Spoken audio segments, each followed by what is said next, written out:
What's up, everybody? My name is Daniel Unmanageable, and this is Hard Knocks Talks. Tonight's live production is brought to you in part by Prairie Sky Recovery Center, the Elizabeth Fry Society of Saskatchewan, the Community Addictions Peer Support Association, Stronger Together Canada peer-led support groups by Moms Stop the Harm, the Canadian Research Initiative in Substance Misuse, Quebec Atlantic Node, and Carter's Counseling. Tonight's guest, Darren Cody from Ottawa, Ontario, struggled with substances his whole life. But when he tragically lost his brother to drug poisoning, he fell into the pitch black. Tonight he is here to share his story of overcoming incredible hardship to find the life of service he has today. We are going to meet him right after this.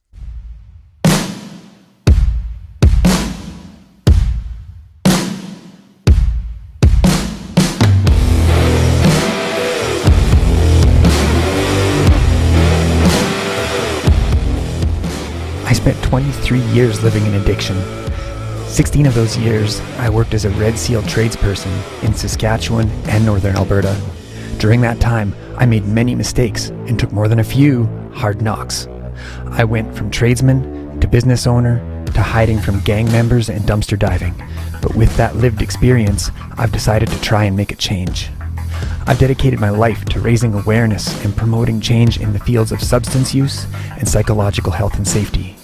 So join me and my guests as we take off the blinders around mental health in our communities and at work and shine a light on what's working and what's not working in the fields of mental health and occupational health and safety. I'm Daniel Unmanageable, and I'll be your host, and this is Hard Knocks Talks.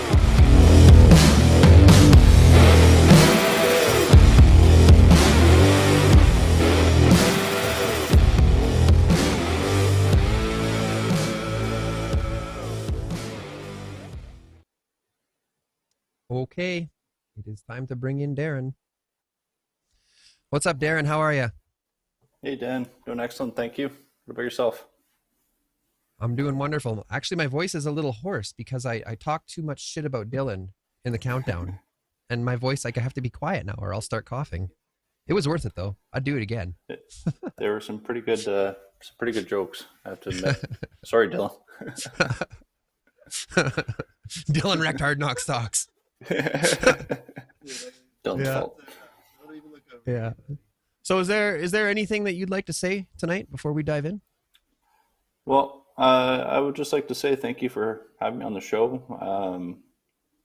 I found you guys the other week and wanted to reach out just to help share my story in hopes that it inspires somebody else to put down the bottle or stop using or even starting harm reduction, anything to start towards recovery. So just happy to be here and share my message.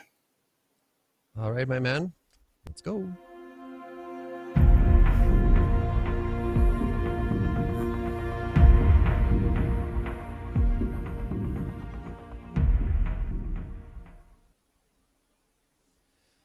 So how did this all get started? Why don't you tell us a little bit about what it was like growing up? Yeah. So grew up in a pretty big family in Ottawa. Mm-hmm. We had a pretty privileged childhood. I was certainly spoiled. I had everything that I could ever need. Both parents were entrepreneurs, are entrepreneurs, and my siblings were always there with me. It was tough though. It was a lot of bullying, a lot of fist fighting. Like at home? Vividly, yeah, just between my siblings and I. Mm-hmm. One sibling would bully me to the point of crying even before the school bus would pick me up for grade school. I remember that. That's a shitty way to start the day. Yeah. The bus driver would ask if I'm all right when I walk onto the school bus. I'd just nod, whimper, and then take my seat. But I eventually got big enough to start fighting back. So it'd be chasing that sibling or siblings around with weapons with intent to hurt. But I guess I was too slow to catch them, thankfully. I was going to say, like, oh, right on. Yeah. Don't want to don't want to make a mistake that you can't take back. So Yeah, that's a pretty permanent solution. yeah. So it developed some anger problems, that's for sure. But one of my siblings, my brother who had passed in 2013, we were best friends, even though we'd be kind of forced to fist fight against each other for entertainment. We did everything together. We'd be playing outside, building tree houses, playing video games, going for bike rides. So that eventually your parents, your parents owned businesses and worked a lot. They were away from home often, correct?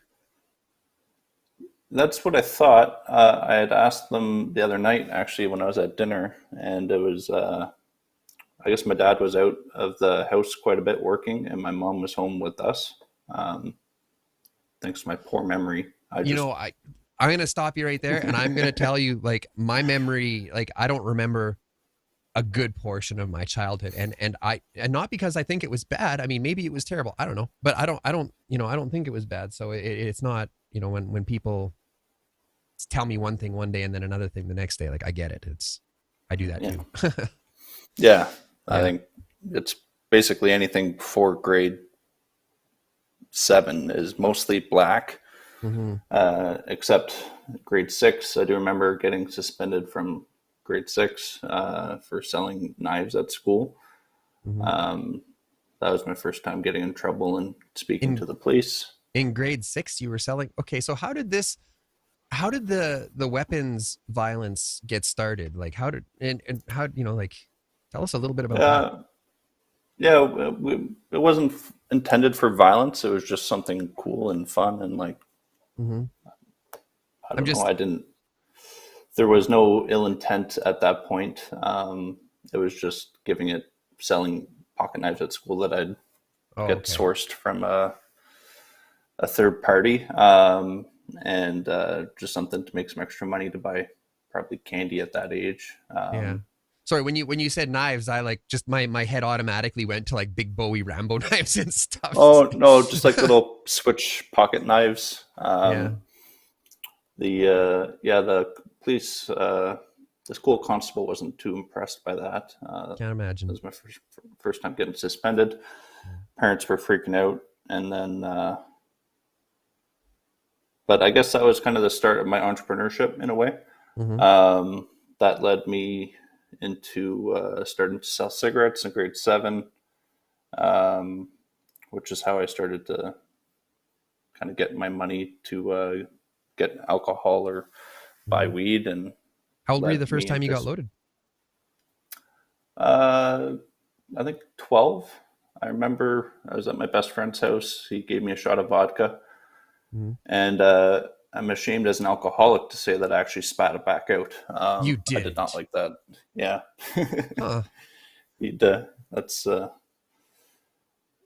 Did not like that at first. But then anytime we drank, I would have a 2-6 straight and just get to the point of blackout drunk, sick, 15 minutes into the party. I remember St. Paddy's Day in grade 8. I think that same best friend had to undress me because I was puking on myself and put me in the shower, I think an hour into the party. So it's just constantly blackout drinking to the point where I'd be sick. So you were all in like after the first time? Yeah. And my mom would always say, like, when are you going to kind of understand your drinking limits and not drink to that point of getting so sick? Or but it that actually probably took a good 10 years before I started drinking better, I want to say. So not to the point of throwing up every time. So your alcoholism actually improved over time. Yeah, I would say so. I will say thank you to one lonely night out with friends back in 2018. It caused me to do my second attempt at suicide. So after a night out drinking with my buddies, I was just in a bad spot. So I took a cab home from the bar, and I was blackout, well, close to blackout. And on the cab ride home, I decided that was going to be my last day, my last night. So I got home from the bar, went up to my bedroom, took off my belt, started to wrap it around my neck and try to strangle myself. But I guess I was still conscious enough to realize that I would pass out before that would kill me, and then I would lose my grip. So then I decided I would try to hang myself off my door. So I did that, and I don't know. Well, now I say thank you to my higher power for putting in some sense in my head, but I just changed my mind, and I was able to get out of it, and proceeded to just pour myself a drink after that, and drink until I passed out and woke up, pretended none of it happened. And so it was the second. Were your siblings using substances too? Oh yeah. My siblings, my one brother and I, we'd constantly sneak out to go either smoke weed, drink, sell weed, or other stuff. Or I remember the police, they were a common frequent visitor at our house. Either people getting kicked out, called for trespassing, ambulance coming, overdoses. I think it was on. Sorry, I'm trying to understand how a family comes from, and I'm sure other people are trying to understand too, because I'm sure this happens often. How does a family that comes up in privilege come to a place where now there's police coming, there's knives being sold, there's fist fights, there's people chasing people with knives? Like, how was there a transition point there, or is that just like how it always was for you? Like, what the heck? Yeah, that's a great question. I think it was just one day it was normal, and then the next, that was our new normal. That was just how it was. Like waking up being told somebody's in the hospital because they overdosed, or hell, even the worst of it, being called home after a night out and then being told that somebody passed away. It became normal to think that when one of my siblings would go out for a night out, would be wondering if that'd be the last time that I'd see them. Or if I get a call saying to come home after a night out, thinking that somebody had passed, whether it's one of my siblings or an extended family member from drug or alcohol abuse. Both sides of my extended family, it's a common trait, I guess, common family trait, to be an alcoholic or an addict. My vision was always somebody in my family who'd be drinking like a 2-4 easy in that day, loading up on oxy and other substances. And that was my picture of an alcoholic. So to me, as long as I was ever that, then I was safe. Didn't have to worry about it. So can you tell us now, you lost a family member, but it wasn't an overdose. It was a drug poison, correct? Because from what I understand, the person didn't mean to take the substance that they ended up passing from. Can you tell us a little about that? Yeah. So it was June 23rd, 2013. I was at my parents' house for my father's birthday. And that's the summer I was graduating high school. So I was heading out shortly after to my buddy's place in Elmer for a grad party. And my siblings decided they'd go see Superman together. At the time, I was angry at the brother who ended up passing because he was caught stealing oxys from somebody else in my family and selling them. So wasn't too happy because he was just in treatment the summer before for a 3-month program. So it was like, I guess, an up and down year after treatment, relapsing and having a clean streak or getting kicked out of school or whatever. Anyway, so I didn't invite him to the party with me, even though we had a lot of the same common friends. Don't even remember if I got to say goodbye to him or if I was still too upset. Anyways, I about early morning, around like 2 to 3, my best friend gets a call from my dad asking him to take me back to their house in Ottawa, in Barhaven. So we call a cab. We had no money, so we just spent it all on booze. So I think the first cab turned us away, and we had to call a second cab saying we'd pay you when we get to my parents' house with the credit card. So we cab back from Elmer, which is about like a 40-minute ride. And I suspected that somebody passed away. I didn't suspect that it was that brother, but I get greeted. I see some detectives sitting at our kitchen table. All my family is just quiet in the living room. And somebody comes up to me and says, Nick's dead. Gives me a hug, and then proceed to be told that they were doing MDMA that night, and it was laced with fentanyl, which caused his death. Sorry. And I was like wasted at that point, but that sobered me up, or hell, at least I thought so. Sobered me up pretty quick. Yeah. And I was just in shock. It was like I had to go for a cigarette. And But Tasha chiming in. Tasha says, "I love you, Darren Cody." Thanks, Tasha. So how did that affect the family? Like in the days following, like what? Tell us a little about that. Our extended family really came to help us out. I do remember that. And all my friends, all Nick's friends, all my siblings' friends, parents came in, cooked us meals.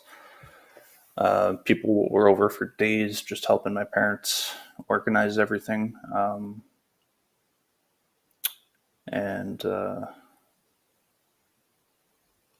Like I know for me, I couldn't do anything for a while. Like I was just in that shock phase for so long. Same with my parents. I know I had to take a while off work. I remember going to my high school graduation, and the valedictorian of our class was kind enough to include my brother in her speech. And another classmate of mine, his sister also passed from a car accident a few months before. So, and some other people in that car. So she was able to include them in the speech, and that just made me kind of start crying quite a bit in my seat. And I left shortly after that. But from that point forward, I changed as a person. I could no longer be around drugs. My friends will tell you that. Anytime I'd be around them, I'd lose my mind. If I found out they were taking them, we'd get in fist fights, or they just were kind enough to not fight back, and I would either strangle them or hit them or anything. So, wow, it brought back out my anger issues. I had to do anger management for a couple months. After one Christmas Eve, we were having a Christmas Eve party, playing drinking games, and my sibling's partner said an inappropriate joke, and that just kind of made me like a switch flipped, and I just started. Well, I flipped the table, charged after him, and I was trying to hurt him as badly as I could. I just couldn't control my emotions anymore when I was drinking. So so you then, were you were away from the drugs, but you were still drinking heavily. Did you start drinking? Like, did that send you further into your alcoholism when your brother passed? most definitely. I can count on one hand how many times I've told that story. So, and it's coming up on 9 years. I drank to avoid any sense of any understanding of that pain. And alcohol is a great way to numb anything and bring you towards the darkness. So it certainly did the trick for that. So how long did that go on for? Until July 6th, 2021. That is my recovery date. Well, sorry, that's actually not true. About a week after I hung myself the first time, my doctors tried to convince me I was an alcoholic. Family doctor tested me, said my liver enzymes were in the bad place, and I needed to try abstinence. So they brought me to AA. I didn't like it because I thought it was religious, so I left. I tried Smart Recovery. I didn't like the way that they were, in my mind, idolizing alcohol or putting it on a pedestal or just tell us a little about that. Too much. We don't really hear a lot about Smart Recovery meetings. Tell us a little about that experience. Yeah.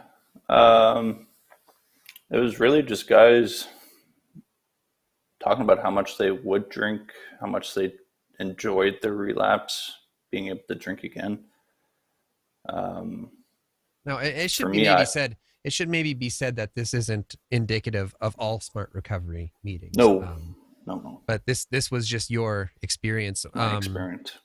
How many times did you go? Like, did you get a taste of the program itself as to how it worked or anything like that? Yeah, like I was actually going to be trained to be a Smart Recovery facilitator after my parents started a foundation, Say No for Nick. They were trying to do what I'm doing for 12-Step Road, create a... Formerly known as 12-Step Road. Correct. Yeah. Create a marketplace or a directory for US and Canada for people to be able to find a treatment center and book a bed online, pay for it through insurance, join a wait list. Like it's the system's totally broken. Yeah. I was at a meeting 2 weeks ago talking to a buddy of mine who had just relapsed and was homeless. He was at detox the night before, and they said to give them a call back that night to see if they had a bed available. And he called them right in front of me, and they said, sorry, we just don't have the room. So I had to drop him off at a local homeless shelter that night. And for anybody who's been around places like that, it's next to impossible to stay sober. So my intent is to build something that people can just search by an available bed and book it. If it's free, it's free. If you have to pay for it, whatever. Just something to get them help.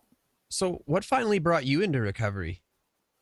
Was it like one pinnacle experience, or was it a series of events? Yeah. Well, thanks to COVID, it certainly accelerated my addiction. I was a daily drinker for many years, but I became a morning and daily drinker. Well, I didn't believe I was a morning drinker, but apparently putting Bailey's in your coffee in the morning qualifies you as one. Who knew? Yeah, it's like took my sponsor to say that, so I was like, oh Yeah. shit. It's incredible the things that we don't realize, like the lies we tell ourselves. What do you mean I'm drinking in the morning? It's just Bailey's. Yeah, it's nuts. Yeah. So yeah, we're just doing that mostly through COVID, but I took one Monday night out at a bar after shooting a couple tequilas with my roommate. A gentleman walked into the bar who I'd say ruined part of my life. And I had decided that I was going to do something I couldn't take back. I was going to hurt him as badly as I could for the pain that he had caused me. I should preface that with saying I've always planned on just killing myself when I used to drink if I ever got into some serious trouble with the police. So that's been my plan B when I was in active addiction. I just had no desire, no will to live. So I just didn't give a fuck. So I decided I would ask the gentleman politely to leave the bar first. If he did not, then I would take my glass and use it to hurt him. Thankfully, the gentleman left. And coincidentally, I had a therapy session the next morning. Told my therapist that, as I've always been honest with her. She's been helping me since I lost my brother. And she said, Darren, this is not the first time that you've come close to hurting somebody. This is not the first time that you've decided you'd kill yourself. And do not see that alcohol is the root cause of all of this. It's causing chaos, creating unmanageability in your life, and you need to be abstinent. It was a hard pill to swallow because I had doctors tell me that before. Like I tried to get a mental health assessment, paid a couple $100. I think the summer before that. Only for that company to tell me that I was an alcoholic because they thought I drank too much, so they couldn't assess me. So I was used to it. Said like, you're idiots. You don't know what you're talking about. I'm not an alcoholic. So but what was something different? I guess. Like clicked. I wonder, like, you know, and it's interesting to know, and it should be highlighted that it was a therapy session where you just heard the right thing at the right time. You know, like sometimes people hit a rock bottom and they come to this decision on their own, but it was you went into a therapy session and your therapist told you, and for whatever reason, this time, you've heard it before, this time clicked. Do you look at that now and do you see what was different about that time than other times? Yeah. Well, something important for me is that I've never intentionally lied to my therapist, and I've always tried to tell her the whole truth. She's tried to ask me about certain things like my brother's death, and I'd say I'm not talking about that. But things around my addictions, I would always be honest with her about. So I knew she had the full picture. And I guess I was just tired of wanting to die all the time, tired of not remembering the last time I was happy. I remember immediately after that, I texted a buddy of mine who's in recovery, asking him for his help. And he pointed me to a certain fellowship. Said like, you choose your higher power. You do what works. You do what works for you. And I took that advice and ran with it. Like I went to a meeting that day. Picked up a white chip and just asked if I could feel happiness again. I'm like, it's at a certain point, I think it just clicks, and you realize that your life is a mess, and that it is the abuse, the alcohol abuse or the drug abuse, that is the root cause of it. Like today, I'm over the moonly, like extraordinarily thankful for that gentleman walking into that bar and me having those thoughts, or otherwise this wouldn't have happened.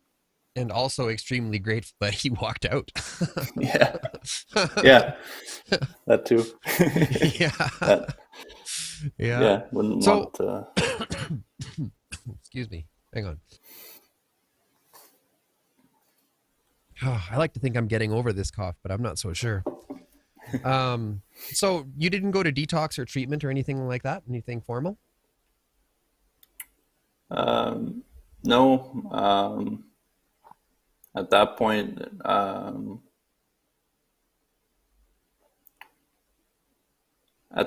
I decided not to. I had started a company just a few months before, and I basically threw all of my time and effort into work, which is what I'm amazingly good at doing, avoiding any of my feelings. So it just focused on work for the next, until now, and followed this suggested program of recovery. Built my support network, got a sponsor, and that's how I've managed to stay sober so far. So tell us a little bit about the program. I mean, we don't need to know the name or anything like that, but tell us what your experience has been working through it. Like, are you doing the suggestions? Like, is there step work involved? Like, tell us a little bit about it. Yeah, it is a life-saving program. It doesn't just help you. Like when I accepted this with my therapist saying I'd stop drinking, I thought it was just that. I would just stop drinking. Mm-hmm. I did not realize that I would have to change my whole lifestyle, the way I think, the way I act, and actually have to work on it every day to become a better person. That concept was not told to me. So I bit off a hell of a lot more than I could chew. But if I read it in the literature that I was to stand on my head at the edge of a dock to meditate, I would do it. Like, it's a suggested program, but if you do it as it's written, like my life is pretty incredible right now, and it's all thanks to this program, to the fellowship. Some of the people that I've met so far are truly amazing people. They like, you get, like, you've had your friends in the past, you've had your drinking buddies, people you grew up with, but genuine people who you would never be friends with had you not come into the fellowship. It's people of all walks of life, different backgrounds, different ages, like whatever. But you have this one common thing that kind of connects you, and it's a beautiful way to meet some amazing people. So the name of your company, it was 12-Step Road. So I think it's safe to assume. And I think we talked about anonymity, but I'm not 100% certain. But like, you had involvement with the steps, correct? Can you talk a little bit about that? Like, was there something in this program that was particularly hard for you or particularly meaningful? Because a lot of people stay. Step 4 was tough, and step 6 is where the rubber hits the road. And like, just tell us a little bit. Yeah, tell us a little bit about your experience, man. Yeah. So the fellowship I refer to is the 12-step program. For me, I went to Catholic school growing up, and it just left a terrible taste in my mouth about religion, about the Catholic God. So originally I was like, fuck no, I'm not doing that. That's what I said the first time around. But this time, after being told that it's not religious, and just if you see a word you don't like, just replace it in your head with higher power, like God to higher power or anything like that. And that's what I've been doing the past 10 months, almost coming up on 11 months. Mm-hmm. And it's kept me sober.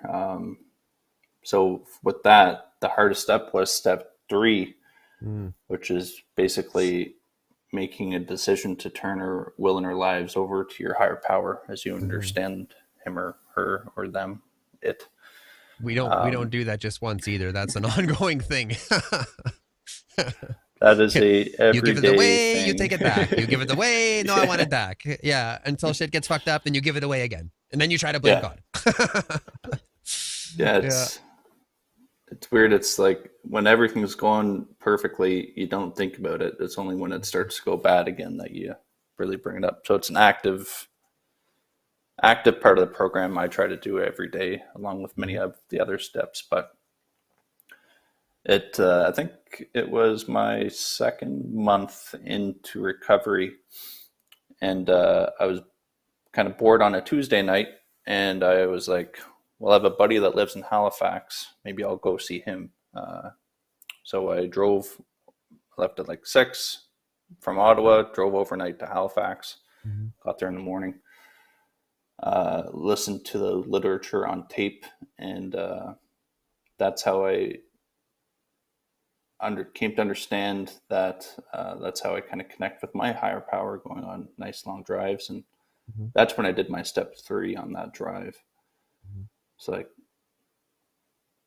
it's not like I'm a product manager by profession. So it's taking a lot of control and a lot of ownership over a lot of things that you actually cannot control. So it's a bit difficult for me to do that, but I can tell you with certainty, things do work out when you leave it up to your higher power, to your God, as they should. Like, it's I guess a cliche, everything happens for a reason, but I do believe that. Even when there's terrible things happening, I'm sure, even if it's hard, but I'm sure there is a silver lining. Out of my brother's death, I know it saved another life that day. I can say that with certainty. And my parents had done a lot of work on the Say No for Nick campaign. We, the parents, with a group of other amazing people. And now I'm able to try to continue helping others as much as I can with how I know how, with 12-step road.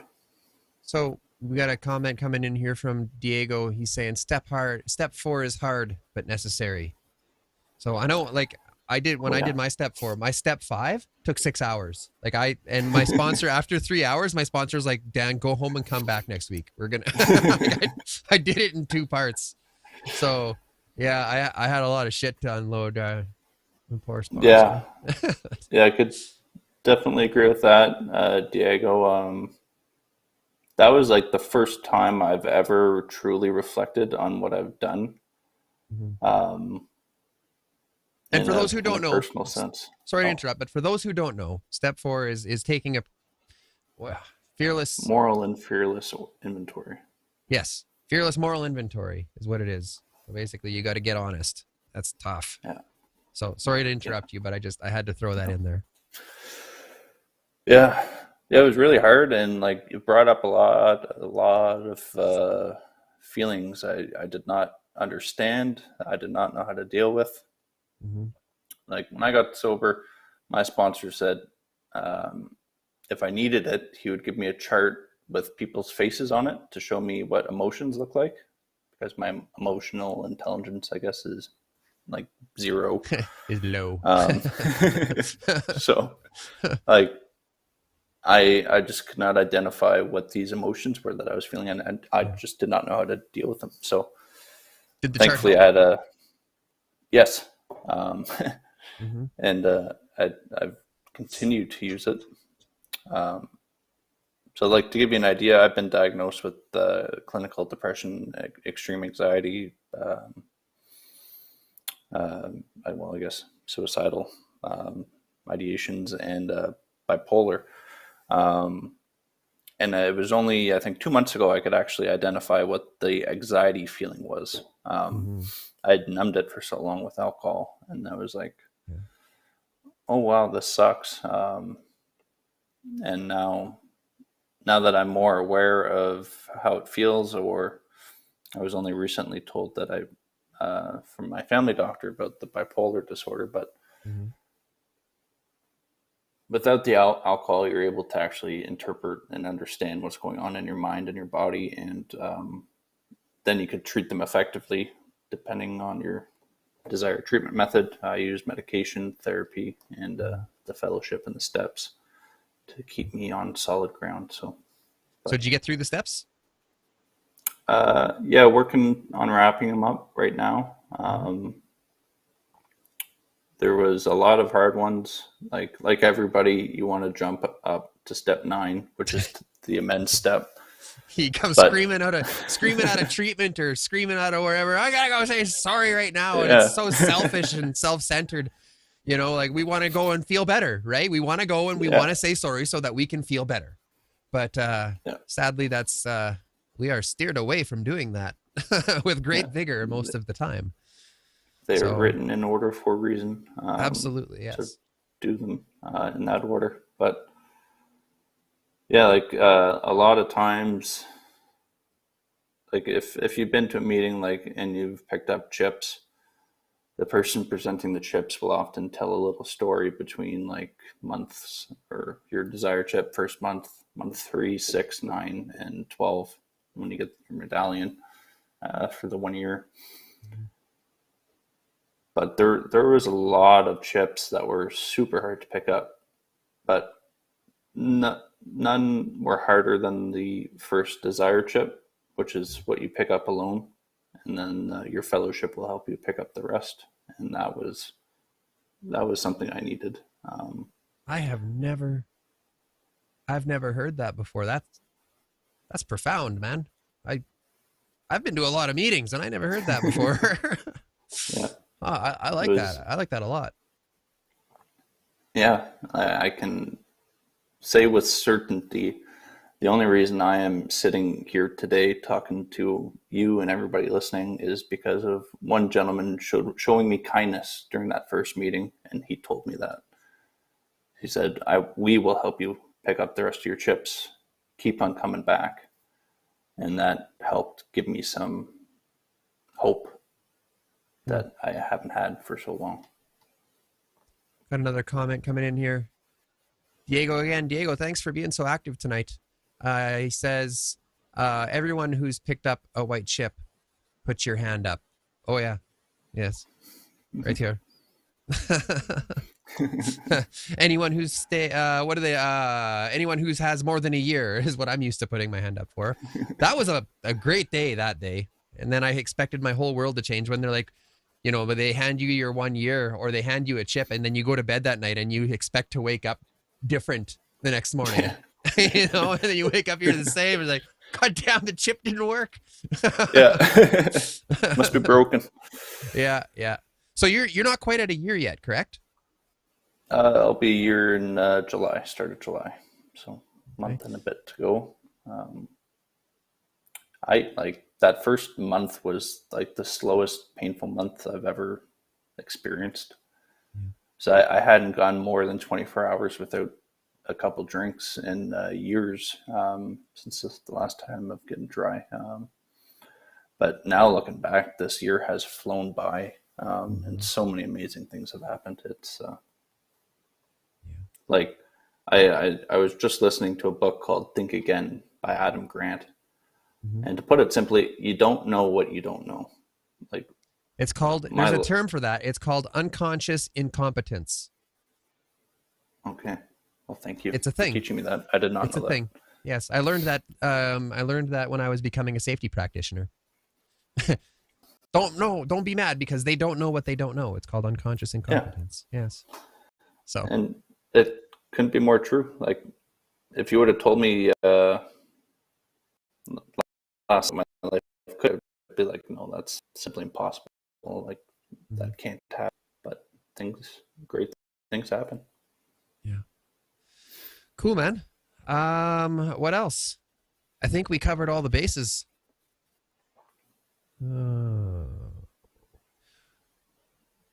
Tell us a little bit, before you go, tell us a little bit about the organizations that your parents that they founded and are running. And you've also got one for yourself. I know we talked a little bit about it, but let's talk a little bit more about it before we let you go. So yeah, tell us about that.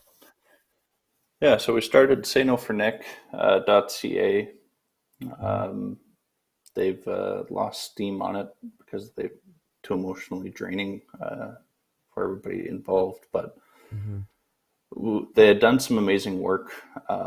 We were going to pass a bill, thanks to Lisa MacLeod in Ontario, for all Canadian provinces to put, I think it was 5% of your province's marketing budget towards opioid awareness. Like we went to Queen's Park in Toronto to watch them vote on it and or deliver it or whatever. And unfortunately, it didn't actually come to light. But it was quite amazing to watch that progress. And then we, the parents, a collection of parents who volunteer their time. They put on these amazing galas pre-COVID to raise money for youth awareness and donate it to different treatment centers or resources in Ontario, like Dave Smith, Rita Wood, different organizations like that. And they've done some beautiful things. I've met some amazing people, some people who you would never think could have gotten sober, but had. And not unlike yourself. And like, yeah, it's walking miracles for sure. And then I think it was in September, 2021, I started 12-Step Road with the hopes of being a Yelp for treatment facilities. So I've done some investigating in that, and it's transitioned or evolved into more of an open table style. So we'll have a software to power treatment facilities to manage your bed availability and all of the different components of a facility. And then for people who need help, whether it's the individual themselves, the families of somebody, say even organizations that need somewhere to, like a go-to resource to refer to their employees. We believe that we can do that. We can fill that void by doing a simple Google search. We plan on being the top ranked site, giving you different resources, linking to podcasts like Hard Knocks Talks, highlighting the 12-step program, smart recovery, anything that people can use to get sober. It's meant to be an inclusive platform so that everybody anywhere can have a chance at recovery. Awesome, man. All right. Well, thank you so much for joining us tonight. Is there anything that you would like to leave us with before we let you go?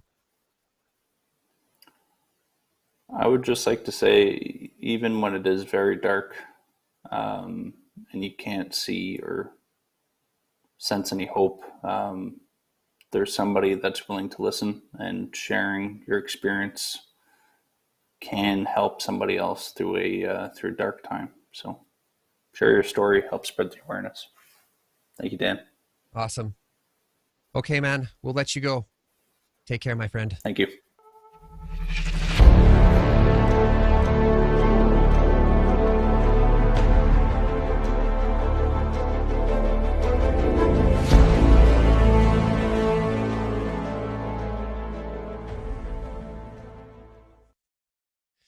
There is power in numbers. If you would like to contribute to ending the stigma around emotional pain, please subscribe to our Facebook page and follow us on Instagram. Find us on all audio platforms. Like and comment your thoughts on our posts. Let us come together with our lived and living experience as a resource that has the power to engage new thought processes, to promote new ideas, to broaden the spectrum of care, and to show the world that the lie is dead. We can recover. There is a safer way, and we're here to show you how. Good night.